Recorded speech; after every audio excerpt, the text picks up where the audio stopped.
What's up, everyone? Welcome to hold on, a little babosa in my throat.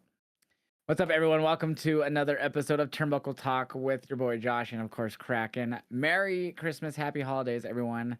Kraken, I hope you had a great Christmas, man. How are you been?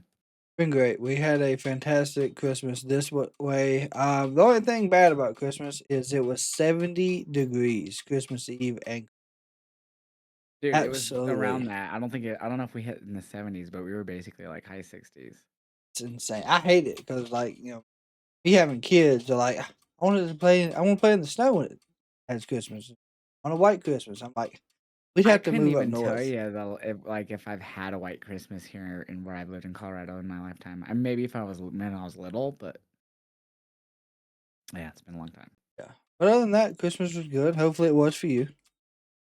Yeah, it was solid. I mean, hung out with family. Not all the family could be there, unfortunately. But it was still fun nonetheless. Had a good time. My cousins, I had two cousins, one dressed up as a Grinch and then one put on a Santa outfit and they did like a skit running through the house. It was funny. Um, and then yeah, just we always do Mexican food for Christmas Eve. And so we had the big old Mexican buffet, which was amazing. And then my cousins, they like my Rick, my cousin who watches AEW with me, Mhm. his wife likes to do games, so she had like a few games that we did. Like we did like, almost like pin the tail on the donkey, but it was like you had to try to find the reindeer's nose and like mark it with the marker and we also did like a scavenger hunt for a gift card and stuff like that. So it was fun. And then of course we did gifts and all that stuff. Yeah, that sounds like a So lot of fun. it was fun. A lot of Yeah. different style Christmas. That's something. Yeah, it was fun. Did you get anything cool, like gift wise? Anything that you didn't expect or that you were like, holy shit? Actually, this year we more or less focused on the kids. Um, so, I mean, I did get like a Seahawks sweater. That was it. Like, I mean, I really wasn't expecting much. It was more or less Oh this yeah. year's for the kids. Sarah got me a vinyl I've been wanting, the Fall Out Boy from Under the Cork Tree. I got that. And then she also got me what was it? It was a Christmas sweater for fucking Jingle All the Way. I can't remember the movie. And it's of Turbo Man. So it's like a Turbo Man Christmas sweater. Nice.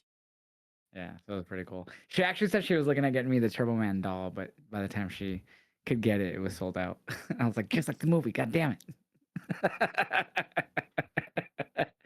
But no, the sweater is actually cool. I actually really loved it. But dude, we have AEW. The C2 is officially done skis.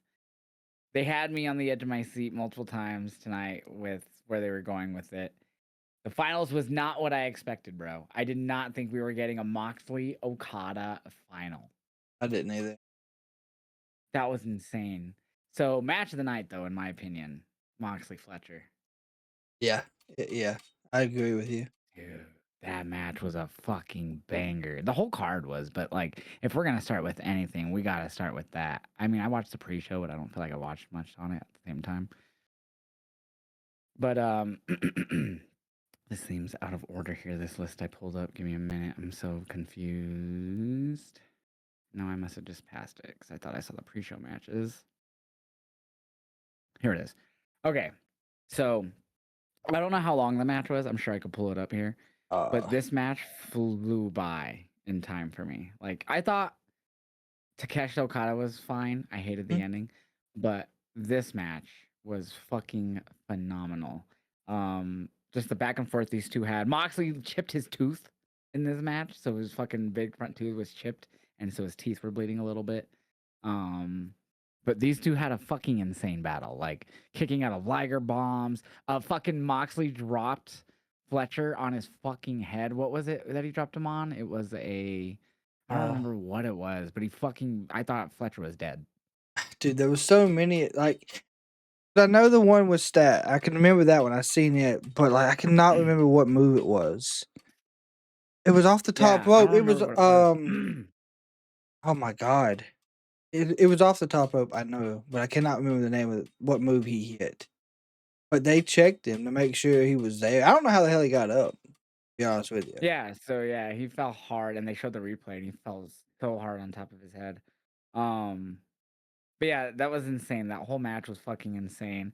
And I really thought we were gonna be getting a Takeshita Fletcher final, and it was not the case at all. These two, I don't know, man. We got matches, I guess and that's what the C2 is here for, to give you like awesome matchups. So the matchup was not what I expected when it came to the finals in a good way. And it was also a first time ever Okada and Moxley one on one. And it's an interesting story they seem to be telling. The promo after Moxley won here was very baby face ish Yeah. So for before me, the match with Okada. yeah. So his promo that he had before the match, it did feel like he was gonna be walking in as the babyface for this match, which I agree. But I feel like the one he gave after the match Yeah, we'll was get to more that one. That important one was too. a raw speech. But Yeah. um, yeah. What did you think of the Fletcher Mox match? It, I really thought Fletcher had him. I do. Because he focused on the ankle, which a lot of people didn't. A lot of people did in the tournament, but when it came to Death Rider battles, we didn't see that happen. I think that was a respect thing. Um, but Kyle Fletcher was trying to win this in a technical style, my opinion. And Until the Mox, back half, then they started fucking yes, throwing everything at and each then, other. but I also think this puts seeds into the Don Excuse me. Callis family because we've seen him go to the turnbuckle and look for the planted screwdriver that he obviously had put there. And that's where Yes, things so fell apart, where he knew that he was an couldn't interesting thing. win off of that, in my opinion.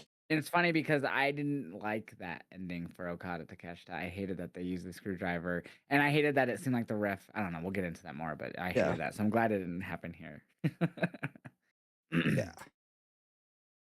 I don't know. It kind of messed up, in my opinion, the whole C2 feel to it with that. But, you know, it kind of gives the story that Okada's going to win no matter what. You know, talking about that one. But we'll get there later. This match, for me, this was match of the night. I just, 100%.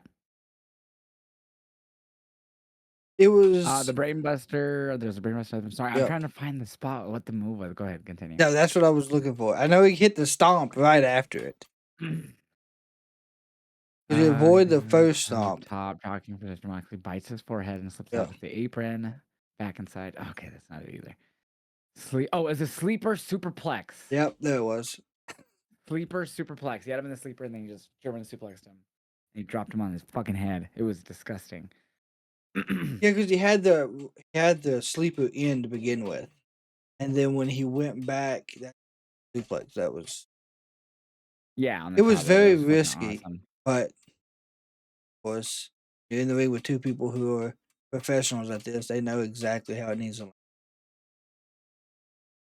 Yeah, these two went all out. And what's funny about that saying all out is my fiance Sarah. She noticed at some point during the show there was an all out banner hanging out in the rafters, and There I didn't see it till the was, main event, but there was. yes, I'm assuming it's just from one of the previous ones there in Chicago. I would think so because they didn't announce anything for it. It's not till September usually, Yeah, so it's gonna be January. after all in, Um, right. So, but yeah, this match was insane, dude. Like, just nope. insane. He ends up, just not even. He just slept. Put him to sleep. No tap out from Fletcher, and that's how Moxley advanced. There was one point in the match, probably right before that cutthroat suplex. Fletcher had Moxley's ankle bent to the point to where I thought he was actually going to snap the damn.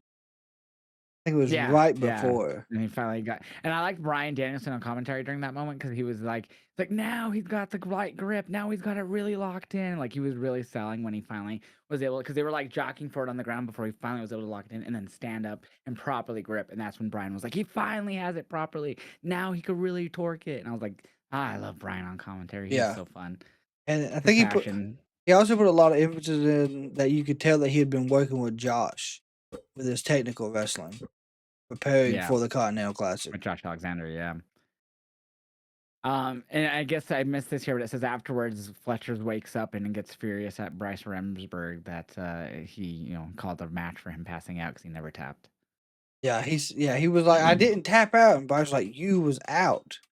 Had to call it." And that's when he chop blocked Moxley afterward and everything, and then left the ring. But yeah, great match, dude. Nothing past this match in terms of in ring, in my opinion, tonight. I mean, there was some good matches, but in Oh, ring it's all. matches, no.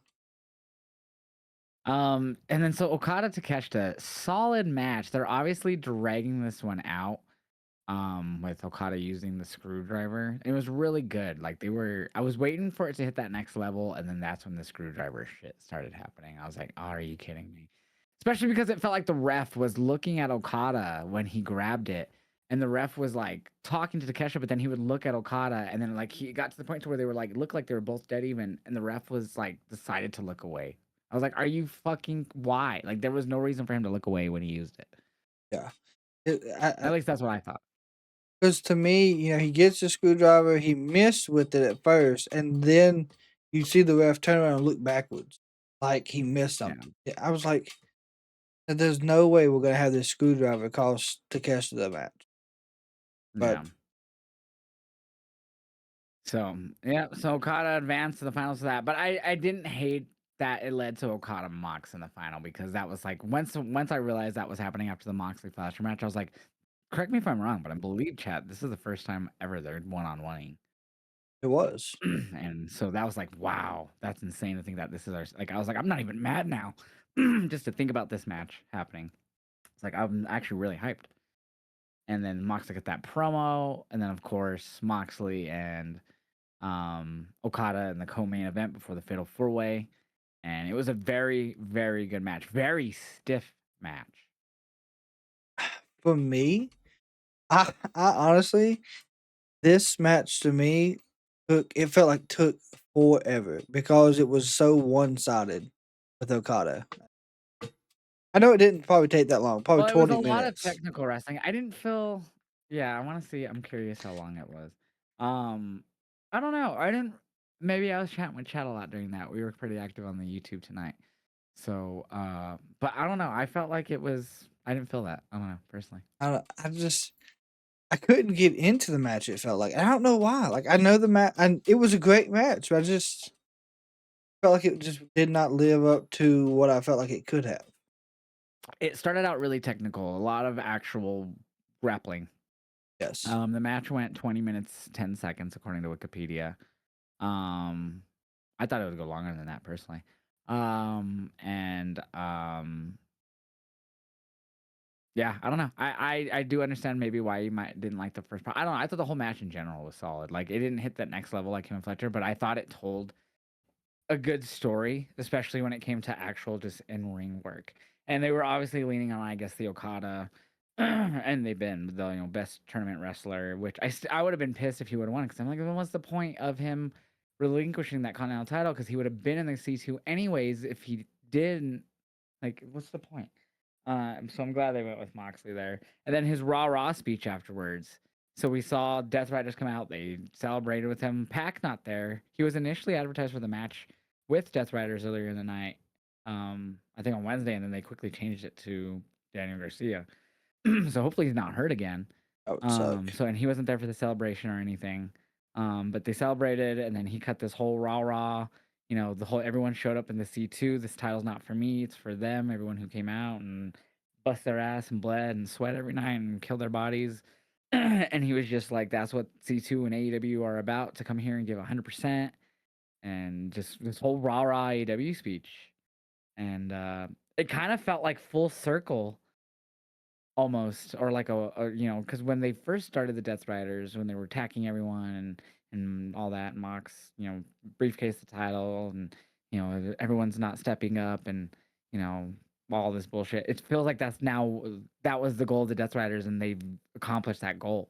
That's what it felt like that speech saying. Yeah. I agree with you because they've wanted the best out of everyone in AEW. And I think even some of his promos, he said leading up to the semifinals and the finals is that he was going to give his best, that because the best is finally showing up. But I also feel like this is more or less as them turning to, like I said, anti-hero. They're kind of Mm. going to be heels when they have to be and faces when they have to be. Because after the speech, the whole group was getting cheered. Marina held up the belt, she was getting cheered. Garcia held it up, he was getting cheered. Yuta would more than likely probably get a little bit of a cheer. Everyone hates Yuta still, no matter what. But they're kind of turning the face now because I think we might see a Death Riders versus Don Callis feud with some Oh of yeah, because them. we did see interactions with them before. So that would be you would have Don Callis as the heels, and then the Death Riders kind of as faces, but not two faces. Yeah, I could see that, I guess. I really thought they were gonna eventually turn on him and boot him out, and just Claudio would take over. As soon as he got the mic, I was like, oh, well, this is where it happens. And then Right? was his type of promo he was giving or acceptance speech. It could have also been because of the Sports Illustrated, all the awards that they won. They did go over that during the pay per view too, and I giggled and I was like, I get it, but I was like, I mean, it's cool. I'm happy. I'm glad they won those awards. Don't get me wrong, but like, it's like when WWE's like, we have 23 blah blah blah in attendance, Yeah. biggest gate in this arena's history for us. We had more people in here than a fucking Britney Spears concert from 15 years ago. Woo! Like, you know what I mean? So it's like, I get why they're touting it. They did, in my opinion, I'd argue they had, if not an equal to greater year than their 2021 year AEW. Um, but yeah, I was just like, okay, here we go. But the speech was there. It was great. You could tell he meant everything he said. Um, so I'm just wondering, like you are, where does it go? Is it gonna be face or I think more anti-hero? Yeah, I could definitely see that. So what did you think about Mercedes? She got rolled up tonight. I well, she did get rolled up. We seen a little altercation between her and Hello. Athena. Um, Yep. Willow. Now we know, of course, because of the backstage screaming fit and breaking shit, that she wants to face Willow. I want someone to edit that with Limp Bizkit's break stuff. But I think it's smart. Are we gonna have Willow be the one to dethrone her, though? Yeah, I'm wondering. So I always thought, and obviously she has defended it since losing those other titles. She defended against Layla Gray. Obviously, Willow being a bigger challenger. No offense to Layla Gray, but it's gonna be interesting because I actually thought that Mercedes would lose the TBS title after she lost a lot of, like, if not all the other titles, and that would be the last title standing. I could see Willow pulling it off on Wednesday, but I'm not 100% sure. I'm really 50-50 still on that one. I could see it happening. They have history with the New Japan Strong title, TBS title. Mercedes beat Willow for. So there's a lot of history there between the two.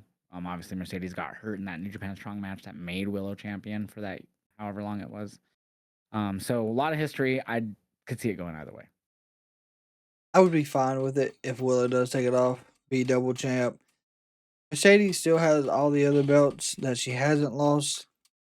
She could go and Mhm. defend them at the start of the year, take some time off from AEW, long enough to go through, I guess, the indie circuit and go back everywhere that she's wrestled at.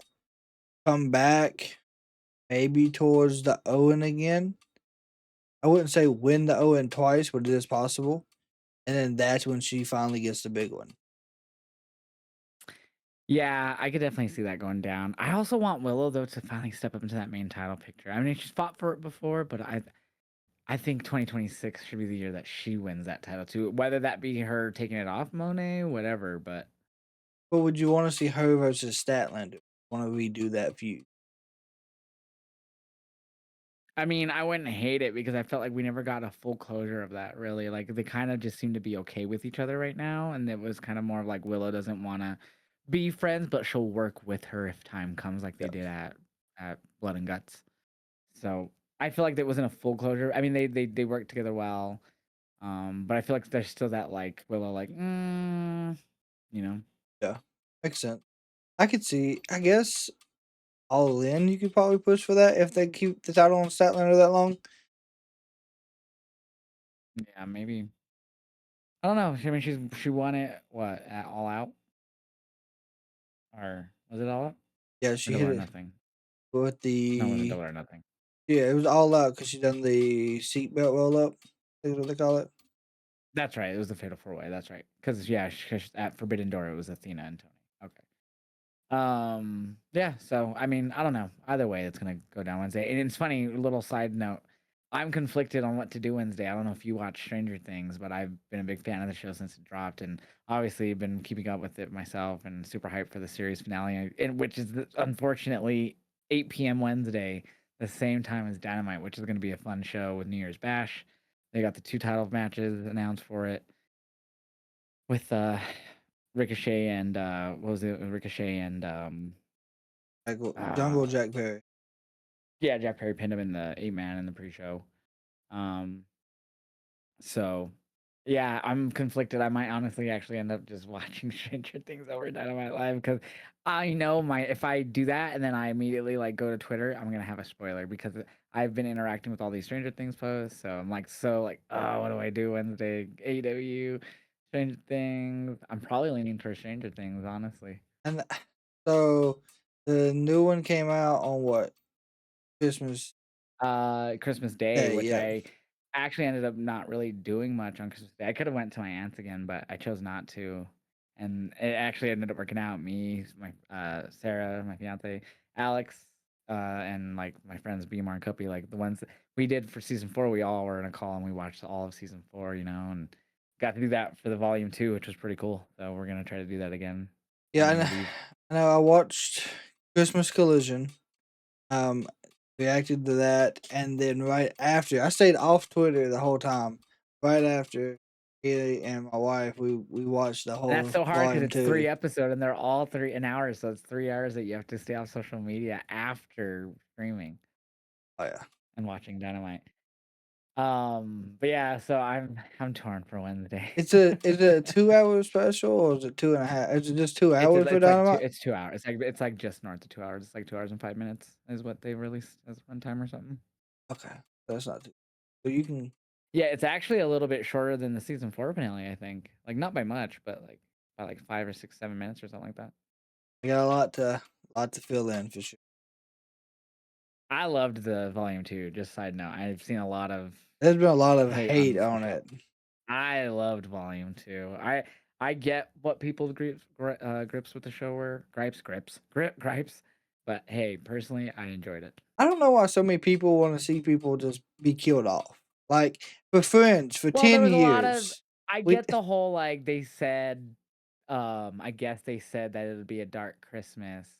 A sad and dark Christmas and then like a somber New Year's whatever or something like that. They basically said something like that, and people were like, "It wasn't dark." But I think what the sad part was or like I think they said emotional actually was the word.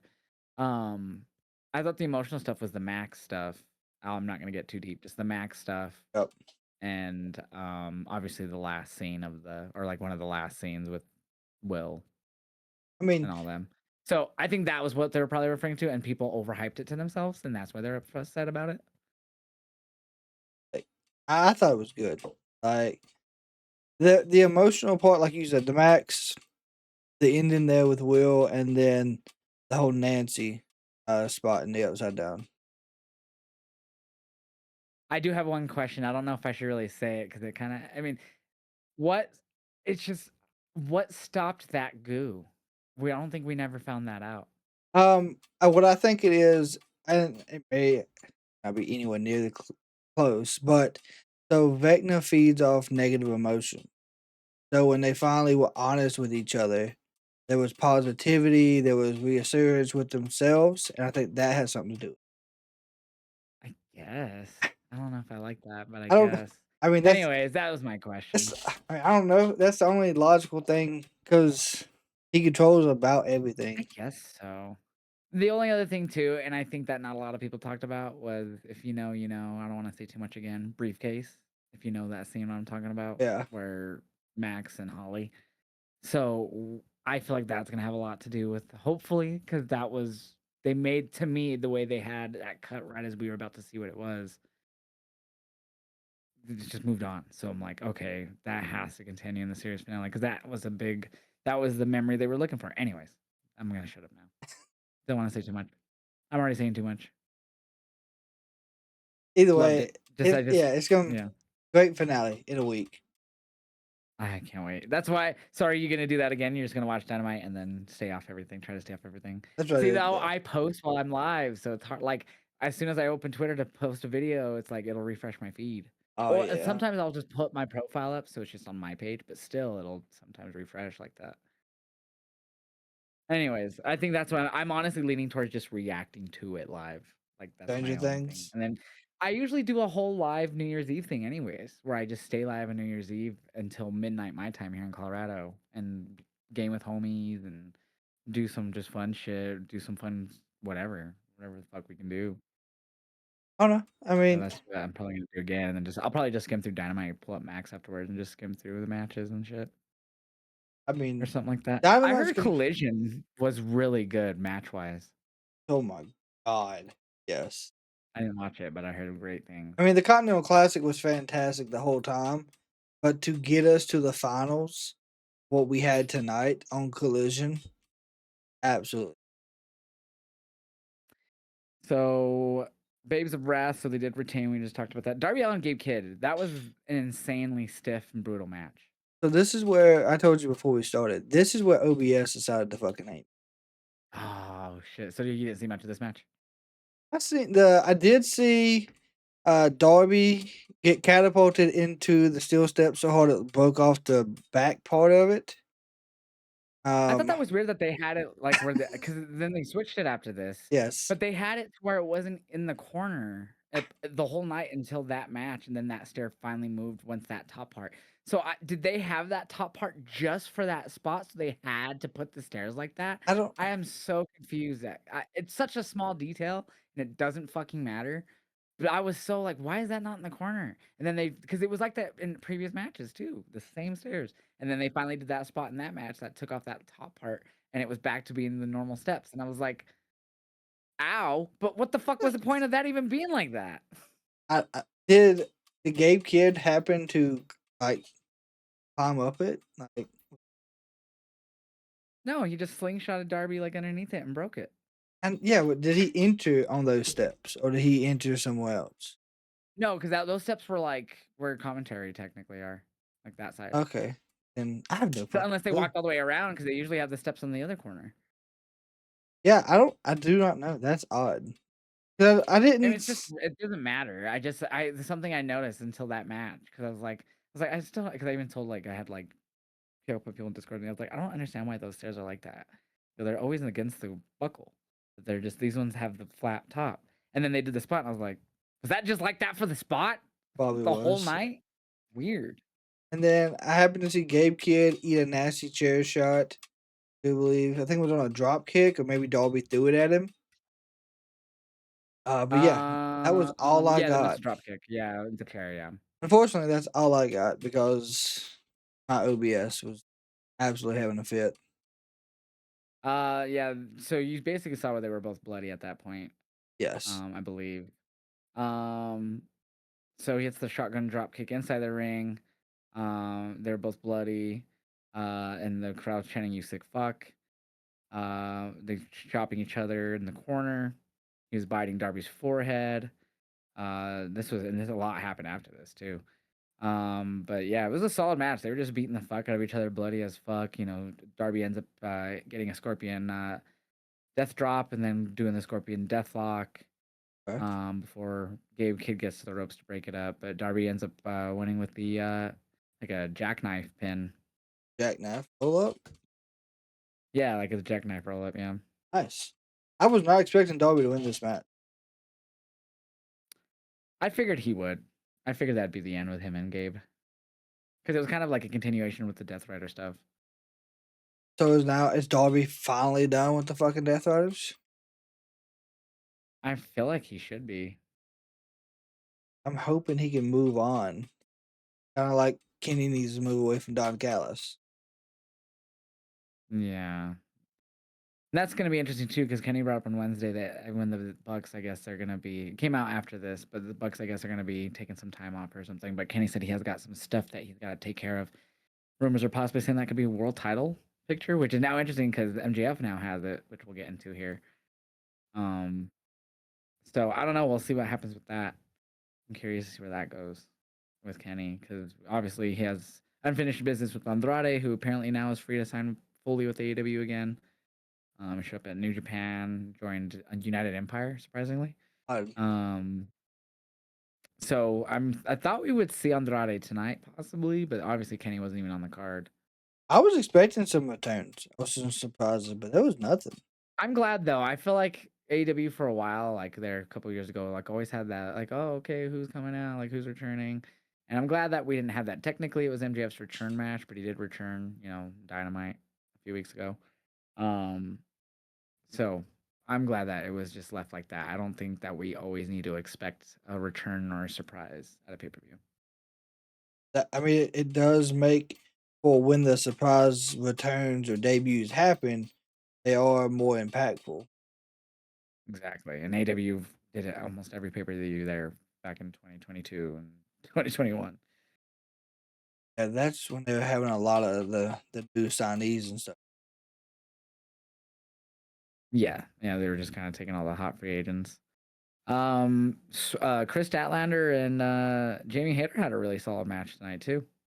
Yeah, very. This was a very technical match in my opinion. I thought Jamie was gonna win it. I figured that they wouldn't have Stat beat Monet just to lose to Jamie. I mean, and no hate to Jamie. I just didn't think they would have her lose it to her after beating Monet. You know what though? I don't know off the top of my head. Even when I was live, I couldn't think of who's next for Jamie. I mean, Tekla. for Stat. Sorry, Well, Tekla either way for either one of these. that's what I said, and my fiance was like, "No."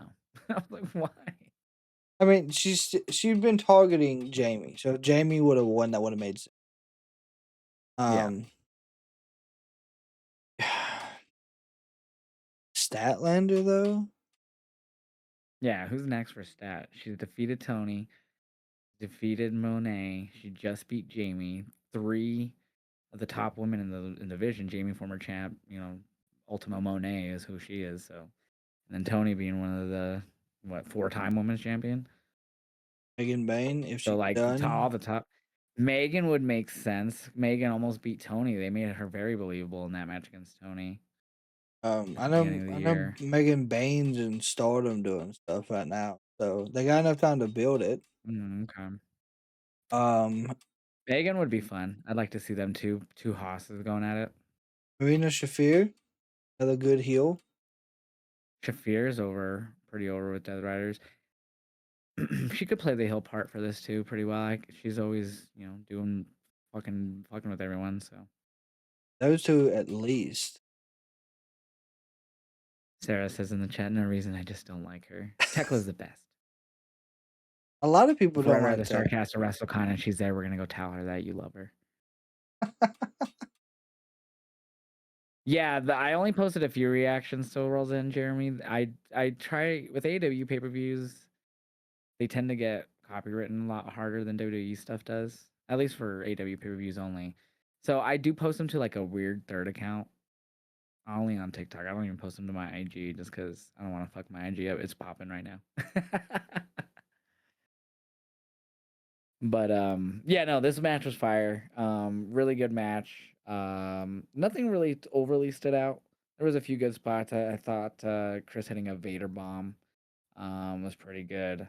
They were pretty brutal on each other, honestly. They were pretty fucking landing some good shots, like loud, powerful shots to each other, back and forth.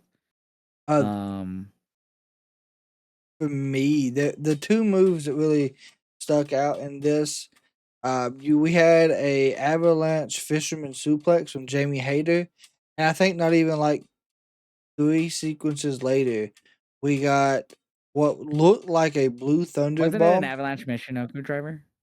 That's the one that Chris Statlander hit off the Oh, top rope. my Yeah, bad, my bad, my bad. yeah, but that looked fucking disgusting. I'm so Yeah, glad that I'm hoping they practice that because it looks like they were spot on how that had to land. It was one mishap, and that could have ended horribly. Oh yeah. Um, Jamie Hayter, I thought she was gonna win when she hit the Saturday Night Fever, Yes. but she didn't go for the cover. And Sarah was like, "Pin her!" I was like, "She's tired." But you're right. If she were to pin her, she'd probably win. Yeah, that would have been the win after that. But I thought it was nice that they kind of both hit each other's finishers. Yep. Haterade, Saturday Night Fever. But Statlander, of course, she finally got the win. So she's beat everyone that's had a winning record against her as well. Yep. So is there, when we're talking about who could be next, is there anyone else that she's lost to that she has not got a win again? Not that I can think of off the top of my head. I don't think I don't think Willow has, but that wouldn't be a bad feud. So Yeah, well, Willow obviously going with Monet though this Wednesday, so I don't yeah, know. I think Megan, I would like actually to see that more than anyone right now. Tekla, I wouldn't mind either though, but Megan, maybe you do the Tekla stuff, and then when Megan's done with the Stardom little thing that she's doing right now, bring her in, her and Statty. Because I don't even know if that's who you have to throw in her either. Like maybe uh, because she almost beat Tony, but Tony snuck it out, so maybe she'll defeat Stat and get it. I don't know. it wouldn't be a bad match either with powerhouses. I'd be fine with.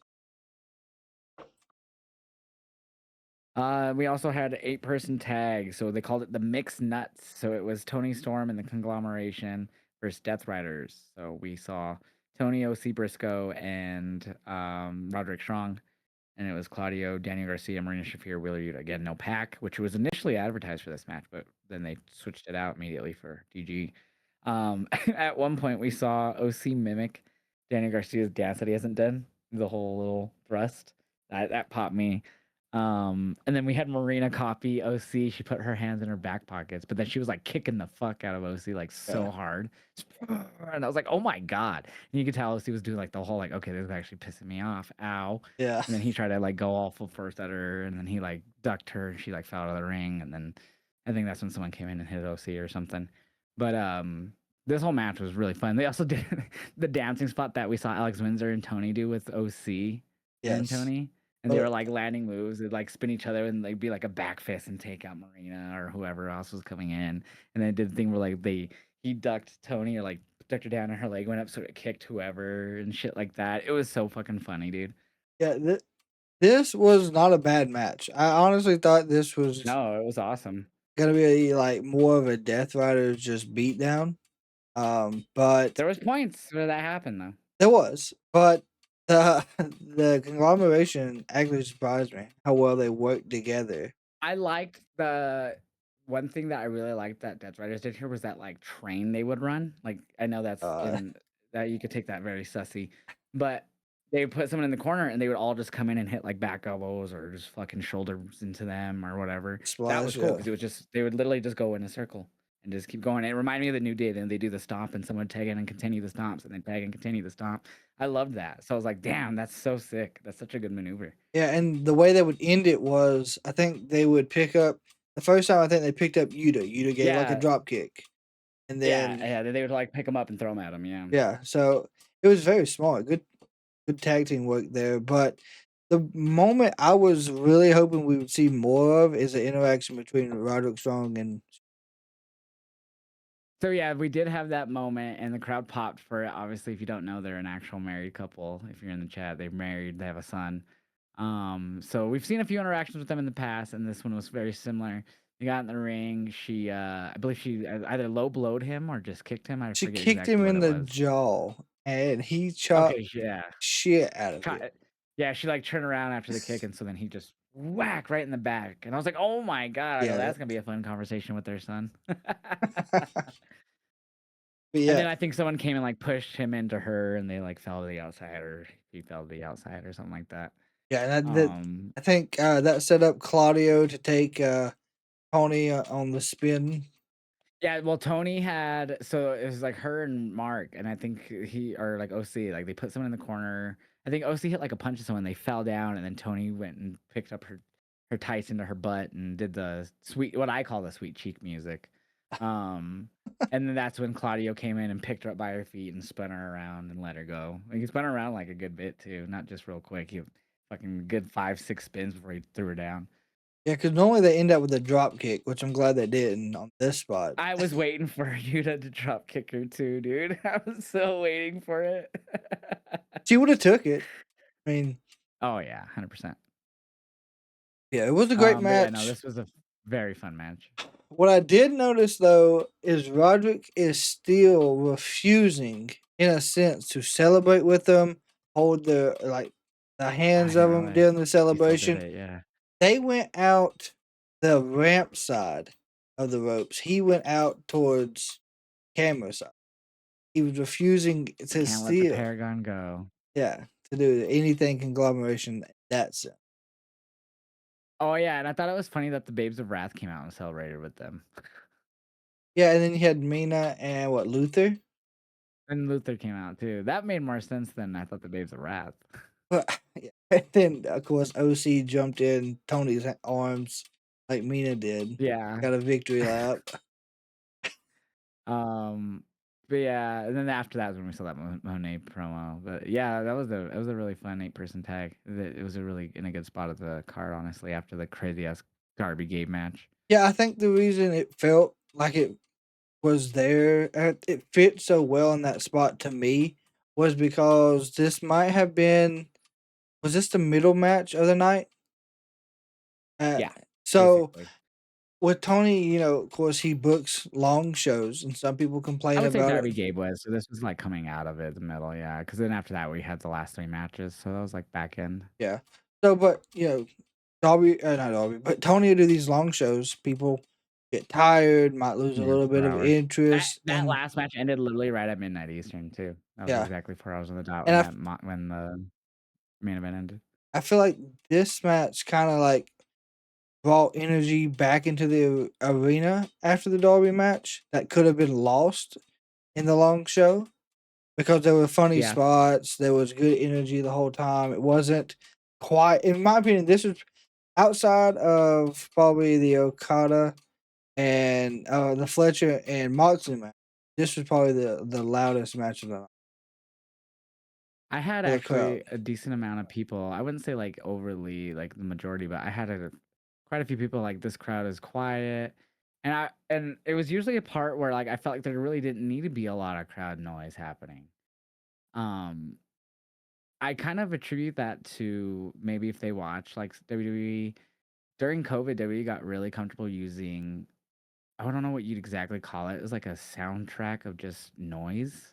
Hmm? And it's not like a constant like cheering, but it was like I would call it almost similar to like audio of like being at like a full restaurant Yes. without like any of like the clinging and clanking of your silverware and all that stuff. They really used it a lot during Thunderdome. Like once they had the Thunderdome going, that was kind of their go-to. Um, and then they continued it for quite a bit after COVID until Netflix eras when they kind of stopped really using it. Unless it's like a tape show, then you kind of notice it. But you'll notice I noticed it always during promos, and it's something that I think that people are used to it because they would put it in matches too. And so I think there was always so used to having sound when there usually isn't in the arena. And so they got that comfortable with that. And then when they hear other promotions not having that, they're like, it's so quiet. Yeah, they still use it That's today. my guess. If they do, it's not as much. It used to be very every Yes. fucking thing that was happening. At the Like, tape shows, it's definitely there for sure. oh yeah, because SmackDown was extremely loud if you watched it outside. I felt like it was pretty much what I expected. Like there was a few backstage segments that sounded like they definitely phoned in some cheers when lines were said and whatnot. And that's kind of what they do for these tape shows, especially because the crowd's usually watching this part of the show after they were a part of the live show already. Typically. So I don't know if this was filmed after the live Raw or whatever the fuck it was on, but they were good for the Mellow match, obviously, with the title change, which was dope. But yeah, no, they definitely use it for the tape shows though. But I feel like they're so comfortable with that. Is my guess. I could be wrong because there doesn't always need to be sound during every little bit. Like if a wrestlers are just in a lockup or in a submission, there doesn't always need to be like a "Let's go blah blah" chant or You know what I mean? It doesn't Mhm. need to be loud, super loud every second of the dang match. Yeah. I mean, for the people that have not watched New Japan Wrestling or Wrestle Kingdom or anything like that, Oh, yeah. good You're gonna lord. hear a 55,000, how 50,000 plus whatever they sold for this one if you're gonna watch on the 4th. If you never watched it and you see highlights, you're gonna be like, "Why aren't they cheering while they're going crazy, running the ropes, hitting these crazy chops and clotheslines on each other to end?" Because they wait until the sequence is over before they freak out, unless the match is hitting that high pitch where they're fucking going crazy, which they'll do. If the match hits that level, and they'll go fucking nuts when they need to. But when the first 5, 6 minutes of the match, they're not gonna be going nutty. They're Yeah. gonna be pretty quiet. And like during uh, um Okada and Takeshita tonight, that was another thing. Like it was quiet a lot, but there was a lot going on that was technical wrestling. But when it got Yeah, to the point, exactly. It was very technical. Same with Mox and Okada when that started. It was very technical to start. the crowd wasn't there technically, if they want to look at it that way, but the crowd was So yeah, watching. long shows attribute to it, but I also attribute it to people used to hearing more noise in other companies because other companies tend to use fake noise. Yes. I think WWE hasn't used it as much though since the Netflix era because that's when I noticed a big drop off in it. To be honest with you, it's so easy to tell with the headphones. So it's like it's so noticeable when it was gone. I was like, oh, I'm hearing like nothing in between these breaths in this promo. Wow, they're actually not using it tonight. And I think even SRS pointed that out, like when the Netflix deal happened, like that they're going to be using that less, if not really as much at all. And that happened. And then of course we have the tag titles tonight too. FTR, Bang Bang Gang. This match I didn't get super into. I was really hoping that we would have one either Colton Gunn show back up and take out Stokely and the Bang Bang Gang get the title back, or Jay White make a surprise just attack on Stokely. That didn't happen.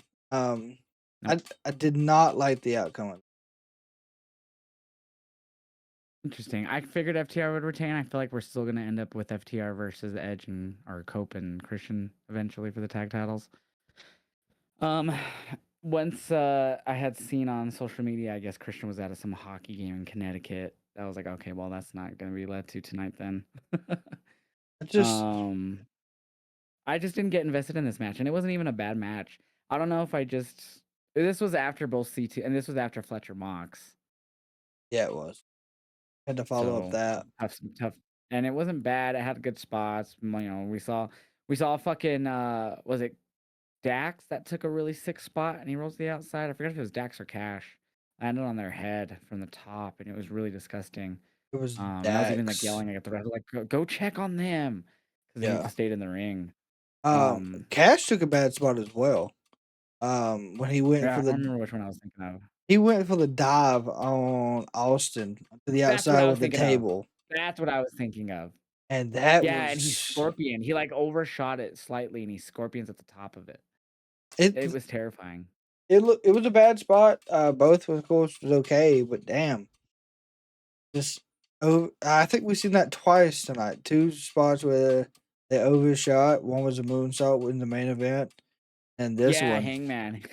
He overshot it to the outside. That was crazy. Um, but yeah, so that spot where he scorpioned on the outside on the table was crazy. He was fine. He came back in cash and continued the match.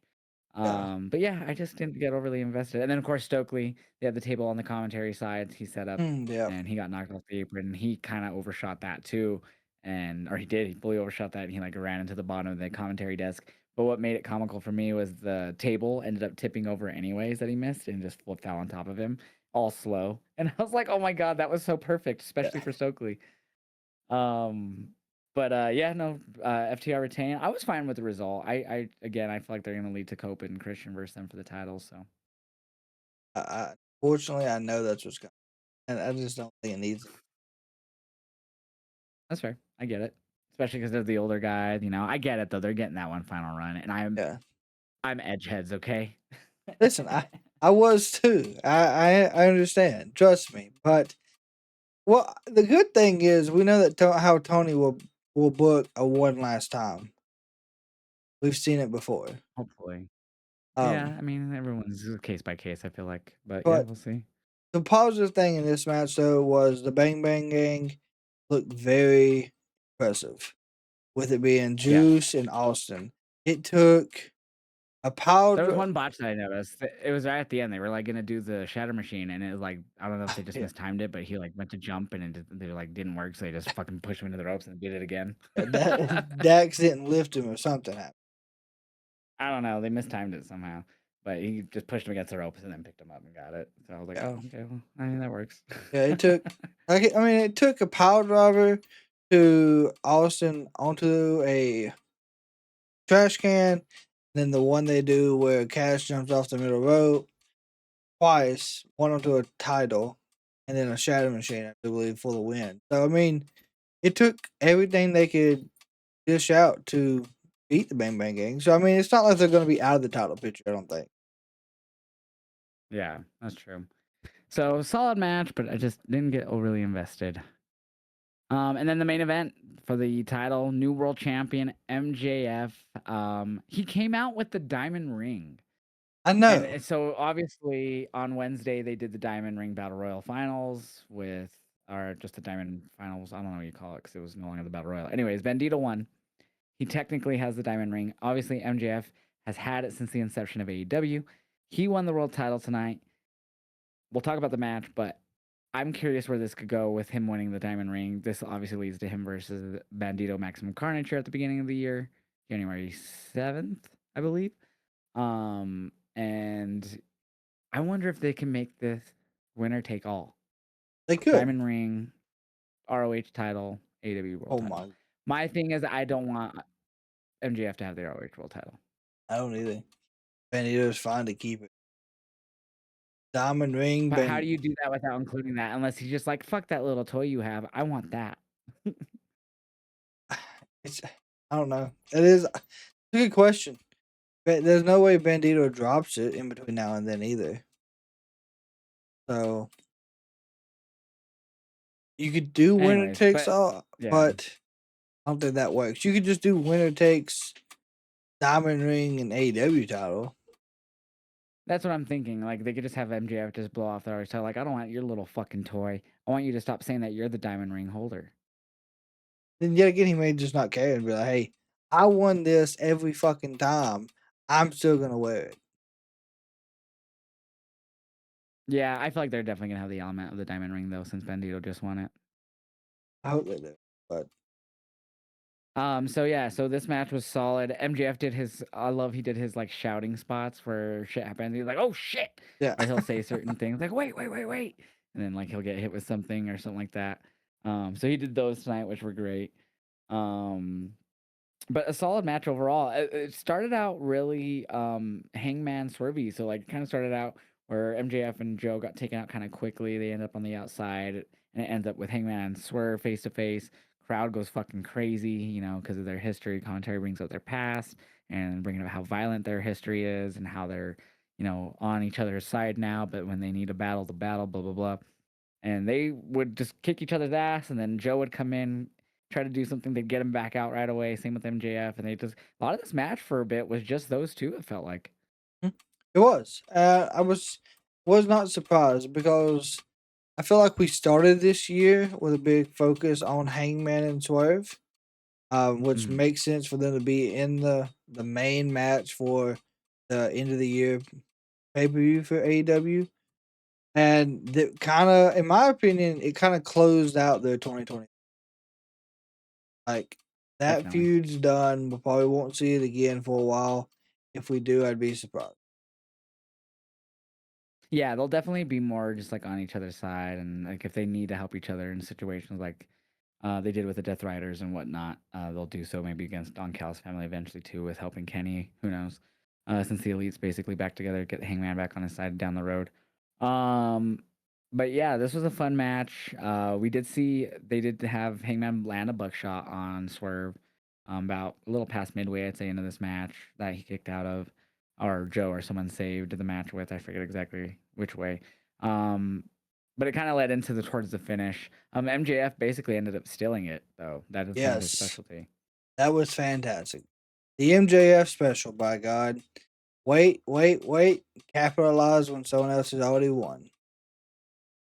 We did have the ops come out, but they and this is obviously no DQ with it being a fatal four-way, but they actually had the ref not necessarily throw him out traditionally, like, "You're out of here." He was like, "Nope, nope, get out of here." And then more officials came out and took him out, like pushed him to the back basically. Yeah, I I was mean, like, "Wow," because this is no DQ. and I don't know who else would have came out to help anyone else in this match. Um, because of course Yeah, that too. I couldn't think of anyone either. with Swerve, the issue with Osprey. Osprey's not ready to get back in the ring. Hangman. I mean, The only one that I could think what in my head made sense was like somehow the elite, but yeah. it Or wouldn't have the worked. Dark Order, I guess. But Yeah, the Dark Order helped Hangman. Like, hey, he talked to us backstage and said he wouldn't get involved in our match. We'll help him. yeah. So I mean, um, made sense that no yeah, one I else guess came that's out. more. Yeah, I think that makes sense since there was really no one else. Um, but yeah, I enjoyed this match. I thought it was a fun main event. It went shorter than I expected. I expected like a 30-plus minute match. It only went like 20 minutes, Yeah, it was which is not still long. long. It had great spots though. We seen Hangman and Swerve do an assisted buckshot lariat. That's pretty That nice. was sick. Yeah, yeah, that Um, was so cool. Like we said, Swerve, he went and did, or not Swerve, Hangman did the moonsault to the outside and overshot. Totally yeah, fucking belly popped. he did. Hangman also paid respect to Christopher Angel wings. Daniels with the Angel Wings. Yeah, Yeah, I think since his feud with Christopher Daniels, he's been using that move. he has a lot more. Yeah. Because he's the one who in story retired Christopher Daniels. So, um, but yeah, this whole match was solid. Of course, like we said, MJF coming in, and stealing the win. With the low blow is what MJF. The MJF special low blow, Yep. heat seeker for the win on Samoa Joe. So who's does Joe get a rematch? He pinned Joe. So we're past Samoa Joe at this one. I feel No. like they did a good job at making Joe a good transitional champion. Like it wouldn't have hurt to have MJF beat Hangman, but for some reason they wanted to protect him against that, I guess. Yeah. So I'm not against the way they handled a short Samoa Joe transitional reign to MJF. Yeah, because I mean, I think the end goal, no matter how they spun this, whether it be Hangman, whether it be Swerve, Joe, MJF was going to cash in. That was Yeah, I'm fine with it. Like I think that was a, you know, smart move. I would have been fine honestly though with almost anyone winning this. Like as long as it would have been a fine match and not some weird ass ending. Like obviously he cheated in a sense. It's no DQ, he low blowed, oh bro code, you hit your dick, whatever. Um but yeah, it's just what he does. Like you said, the MJF special. And I'm for it. I'm curious, second title reign. He's younger than 30. I'm curious to see where this one goes. His first title reign was great. He set the longest reigning AEW champ. So let's see what he could do with his second reign. I know him and Bandito are going to have a fantastic match. That I do know. I will say I'm just glad we're past the Mark Briscoe stuff because I felt like that went forever for MJF before he Yeah, went and did some more movies. and you couldn't have not Mark Briscoe. You couldn't have MJF lose to Mark Briscoe and then him lose this one as well. I don't feel like that would have. So does Mark? I wonder if they'll continue it since Mark's pinned MJF. Will he be like, "Well, I beat this motherfucker not even 5 months ago. Let's fucking go. Give me that title shot." You know what I mean? Yeah, once he drops the TNT, yeah, That too, yeah. I keep forgetting he has that, to be honest with you, because he's been doing multi-man stuff. been doing Bloody conglomeration guts and stuff. this. Yeah. Um, but yeah, so I don't know. So is it who's it? Swerve? Is it Hangman then? Who's he gonna be defending against after Bandito? Have to go. Because I think he retains against Bandito for sure. Yeah, he'll retain against Bandito. You could run him and Kenny. Kenny wants to go for a title shot. And they have a little history, Kenny faced him before he broke his record. And they had like the 60-minute crazy ass collision match. Um I Um, just want him to lose again. and the thing is, MJF is truly a heel, so you can't really have a heel and heel in this one. Yeah, that's true. You know who I would like to see just because you could tie it into the Bandito stuff? Maybe because Bandito had a great year. We've talked about he's probably both of our wrestlers of the 2025 when it comes to the male side, or just in general, honestly. Um, wonder if he's gonna eventually get some time off. If you could tie that in with maybe Brody King eventually stepping in to like kind of fight for him after MJF took him out or something. I would work. Brody King versus I'd love because what's I don't understand why he didn't team up with on the pre-show with Bandito tonight. It was Masquerade, and it was a great match with Dorada and Bandito. I still loved it, but I was like, why is it not Brody? I don't know, Unless Brody. he's hurt. Either he's hurt or he's just getting some time off, or Buddy's getting ready to come back and they want to re-put them in the tag team. They're getting ready to isolate Bandito by himself again. Huh. But yeah, that'd be cool to see Brody get up into the world title picture. I feel like It would deserves it. be. I feel like he deserves it. I mean, Definitely. he wasn't in the Continental this year, so he might win throughout the Owen, get a title shot. Yeah, that'd be fire. Definitely would like to see him being more in a singles role. Not tag. But how would you rate this full pay per view? I'd give it a 4 out of 5. 4.5. Yeah, I could see it. I felt like the both tag matches I wasn't overly invested. I was more invested in the women's than I was the men's. But yeah, I don't know. Like I felt like up until Darby and Gabe, like in that match, I wasn't overly invested in, but just how physical it got, I got super sucked in because of that. I think that's what saved it for me. I I don't want to. I don't think I could give it a 5 because of maybe that one, because of how out of it I was until it drawn me back in without like all the chaos that was going on. Well, and then you had your streaming issues though too. Yes, that's true. So, but it was better than Saturday night's main event, so that's a positive fucking thing.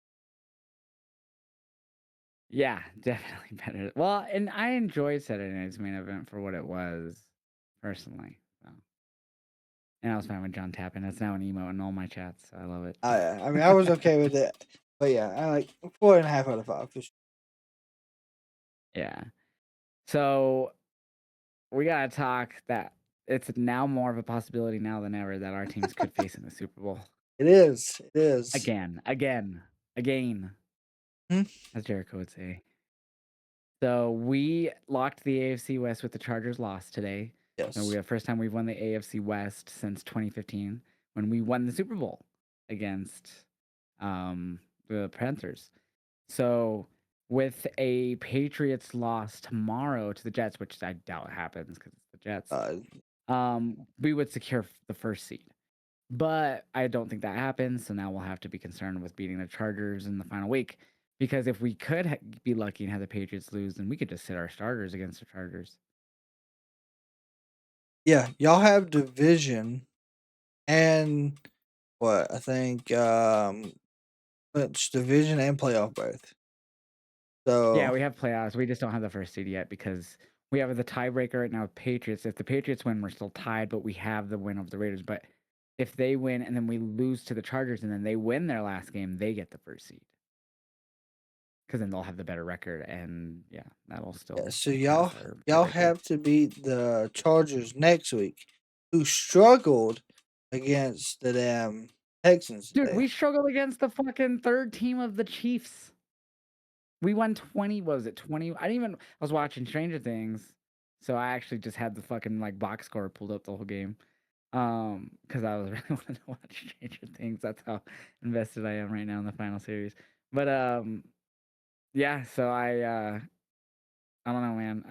It's nerve-wracking when it's this point in the season and we're struggling against a third string, and I don't know. It's not really him that then you know what I mean. It just sucks that we're in that situation. We're like, oh, okay, they're missing a lot of starters, and we still were in a nail biter. I mean, I think y'all should be fine going Short out. week though. I could say it was a short week. So My only issue is with my side of this Seahawks. We have to play the Panthers, who likes to upset everybody. If we lose and the Rams win, we lose first place. The NFC's been crazy. Like in like 2 weeks, we saw the fucking Bears go from number 1 seed to like barely making the 7th seed or 6th seed right now. Yeah. Then after I It's think insane. after tonight though, the Bears have clinched the division and a playoff spot because Packers Yeah, lost. so they're So guaranteed a home game to open the wild card. crazy. Yeah, so again, I think the Patriots are gonna beat the Jets tomorrow. There's no way they don't. They obviously want the 1 seeds. So they're gonna play their starters. Yep. That will keep them in this chance to get it. Chargers still, if they would have won today, Chargers definitely would have still been in the 1 seed running. But it's now us and the Patriots. Chargers, I don't think Chargers have that possibility. With us locking the West, they don't have that possibility anymore. But, um, so it's still a pivotal match if the Patriots win tomorrow against the Chargers. I'm just hopeful that somehow, some way, the Jets pull it off and upset them, and that means that we can more than likely rest the majority of our starters that game against Chargers because we don't have to worry about we lock the one, you know. So I'm hopeful by some weird way the Jets pull it off tomorrow. I mean, never say never. The NFL this year has been unpredictable. Like I did not think tonight we'd see Derrick Henry rush for 216 yards and 4 touchdowns. Mm-hmm. Ain't done that since he played They're in the still on. Titans. They're still in the playoff hunt, so they're trying their ass off. Yeah. So Um. Yeah, I'm curious. This whole season's been crazy. I'm just curious how playoffs are gonna look, man. We're right on the cusp, and both of our teams are fighting for that one spot. yeah, we'll most definitely know by the Crazy. end of. Y'all play 4 o'clock 1 o'clock your time. We don't. No, we played on Christmas. We don't have a game tomorrow, so we don't play till next weekend against the Chargers. Y'all got a good bye going into basically. Uh, Not really a bye, but we just get a longer week because we had a short week this week. Yeah. So that's gonna be a good game. Though. Yeah, that's why I'm hopeful, man. Just as long as they lose, Pats lose, we could probably just do our backups. No need because we already got the one. Dude, we play at 1 o'clock, so by that time we should know who's gonna be where. Because if we beat the Panthers, we should lock up number one. The Rams lose. Yeah. So it's gonna be So questionable. we don't even know our time for the Chargers game yet. That game was left as a flex game, even when they first announced the schedule. Like we don't know, they didn't have a time set. And ironically, this could basically be the game that decides the number 1 seed of the AFC if Patriots win tomorrow. So I'm assuming it'll end up being the night game if Patriots win tomorrow. Yeah, And Chargers and and Broncos see game next weekend. if we lose and Rams lose, and then we play, I do believe we play the 49ers. The 49ers, if they win going into playing us, they can still take the first and then. So there's so many scenarios for the NFC side of town. You know what sucks too? So Wrestle Kingdom's next weekend. It's gonna be Saturday going into Sunday for us.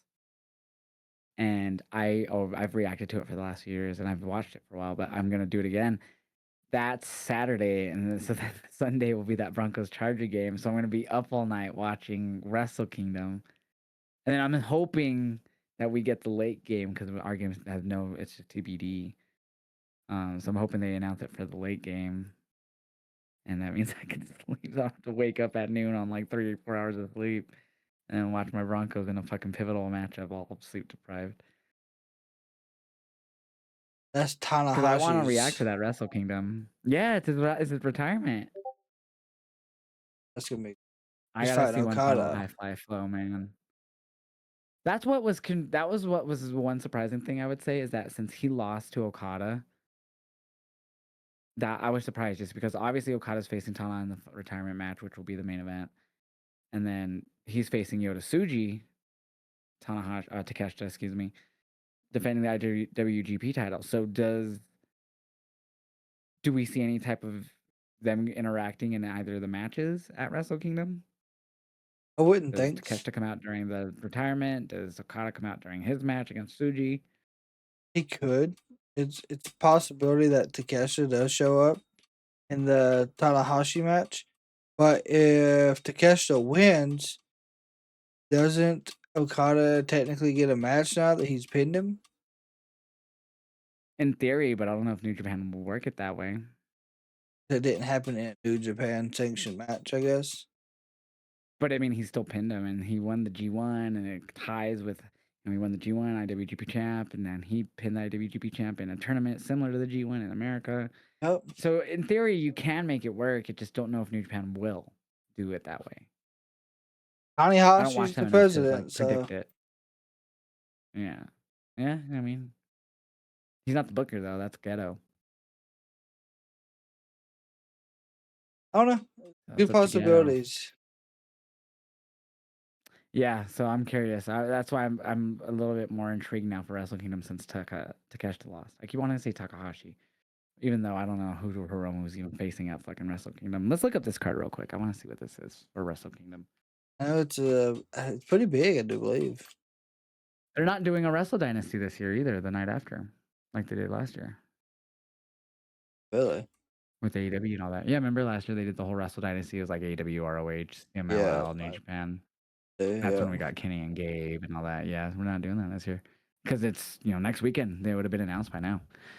So Tanahashi Okada main eventing. Takeshita Tsuji right before that. Evil defends the never open title against Aaron Wolf. El Desperado versus Kosi Fujita. Taiji Ishimori and Sho for the IWGP Junior title. Bullet Club War Dogs. Gabe Kidd, David Finlay, and Drilla Maloney versus and Shingo Takagi and Takahashi versus Andrade and United Empire. And then of course the Rambo for the never open weight 6-man tags, and then Al Phantasmo versus Chris Brooks for the World TV title. Interesting note, Zack Sabre Jr. It's not on the card. Oh, he's in the Rambo. Wow. Okay. The Rambo Battle Royal. Yeah, because last Or whatever they year, call it. yeah, because Wrestle Dynasty was right after, which, Yeah. God almighty, that was a stacked card too. It had Saber and Ricochet, Yoda and Perry, Claudio and Kenny and Shota, Gabe. Takeshita and Takagi. I think I probably said that one. David Finlay and Brody Takagi, King. Yeah, that was a stacked card itself. Oh yeah. Yeah, no Wrestle Dynasty this year. Yeah, I remember I started falling asleep towards the end of that show. It was long as hell. Just on the East Coast. Oh yeah. God almighty. Yeah. And then did you see, speaking of New Japan, I guess SRS reported that David Finlay's contract's coming up with New Japan. Yeah, I don't know if he'll go anywhere. I guess I'm going to AEW. It's fine. And his brother does wrestle in NXT. He does. Uriah Connors of you. And his dad still works on backstage David, for WWE. So would David so he has Finlay ties to the E with his family. fit in WWE? David Finlay starts the War Dog Club in WWE. The War Club.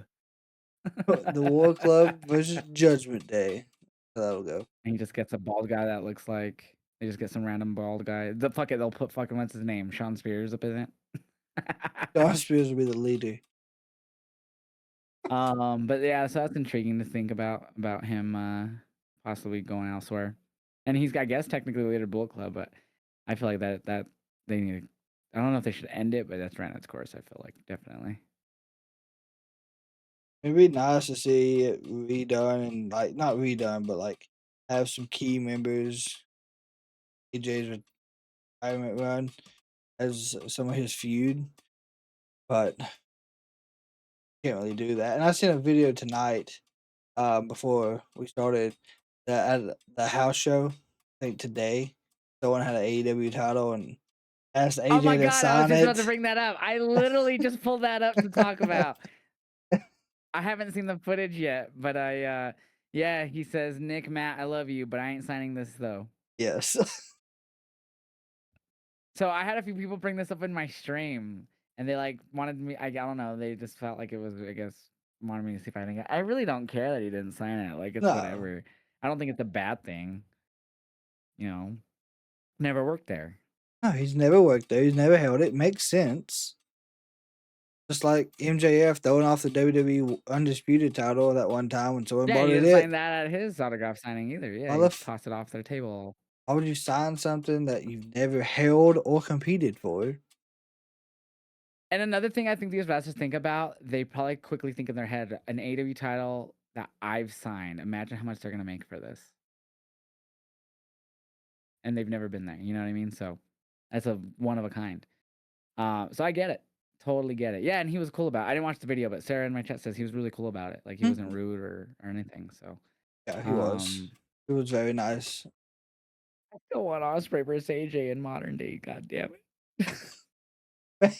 I They mean, faced before when they were younger, when Osprey was really young, but AJ says that's he's forever done, ago. but hell, who knows? Time to a 10-day, by God. But yeah, so that's some interesting stuff. But yeah, I mean, where can people watch you outside the podcast, man? I think we've Um, yapped enough. Outside of the podcast here on YouTube, you can find me on TikTok, Twitch, Instagram, and Facebook as the Kraken. And if you guys want to check me out, you can follow me at Josh Vibes Up on Twitch, Kick, YouTube, TikTok, Instagram, Facebook, all of the places. I have a Discord. Links will be down in the description. Same with going to Kraken's YouTube channel if you're watching this on my YouTube. But yeah, we have a whole week of wrestling coming up, of course. I don't think we have anything event wise this coming weekend, next weekend, for the new year. So obviously, I'm on the fence if I'm even watching Dynamite live because of Stranger Things. I'm more than likely end up watching Stranger Things live, like not live, but you know, as soon as it drops, because I want to just get it over with and not be spoiled anyway. Um, but yeah, we got Raw on Monday, NXT, of course, Dynamite Wednesday. Of NXT is course, the pre-taped as well. swirl of the slew of shows that happened Thursday. Oh, random thing before we end, and I want more people to hear about this company, Creator Sports Network. We've worked with them. They let us show sports content on Twitch, YouTube, all those places. Did you see that they've signed a contract with OVW for their weekly show? They did, and I know myself personally. I'm going to be doing the Rumble event, the 11th.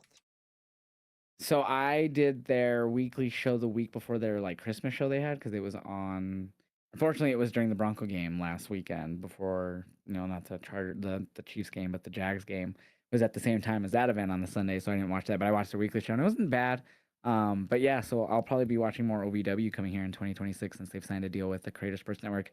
If you are a Twitch streamer, YouTube streamer, Creator Sports Network, Google them. They they get rights for certain programs for us to stream. We happen to work with them with TNA a few months back, and then they've done MMA events that I haven't done those ones, but I've seen the MMA events they do. They do.